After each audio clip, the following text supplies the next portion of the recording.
ராமேஸ்வரம் அருகே வாலாந்தரவை ரயில்வே கேட்டை சேது எக்ஸ்பிரஸ் நெருங்கிய போது கேட் திறந்தே இருந்தது.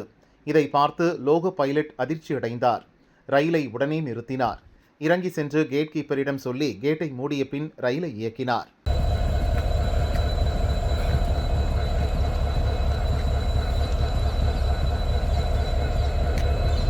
கேட்டு அடைக்கல.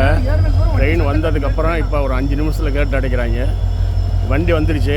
கேட்டு ஓப்பன் இருந்துச்சு. கார்லாம் இன்றைக்கி 2-3 வண்டியெல்லாம் இன்றைக்கி அடியோட பார்த்துச்சு. கேட்டுக்கு பொருளாக இவ்வளவு மோசமாக இருக்காங்க.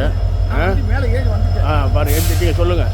நான் மேலே பாதி கூட ஏறி போகணும். வண்டி சத்தம் கேட்டு ரிவர்ஸ் ஆகிடும். வண்டி நிற்கிது. நம்ம வண்டி இப்போ தான் லாக் பண்ணி டிரைவர் போய் இப்போ தான் வண்டி எடுக்கிறாப்புல. பாருங்கள் ரயில்வே நிர்வாகம் எந்த அளவுக்கு இருக்குன்னு. இன்றைக்கி நிறையா ஒரு விபத்துலேருந்து தப்பிக்கப்பட்டிருக்கு. எவ்வளோ இப்போ தான் வண்டி நின்று போகுது பாருங்கள். கேட்டுக்கு அப்புறம் இப்போ தான் நிற்கிறான். இது என்ன நடக்குது இங்கே? என்ன ரயில்வே நிர்வாகம் பாருங்கள். இச்சம்பவம் தொடர்பாக கேட் கீப்பர் ஜெய்சிங் சஸ்பெண்ட் செய்யப்பட்டார். ரயில் வரும்போது ஏன் கேட்டை மூடவில்லை என்பது பற்றி ரயில்வே விசாரிக்கிறது.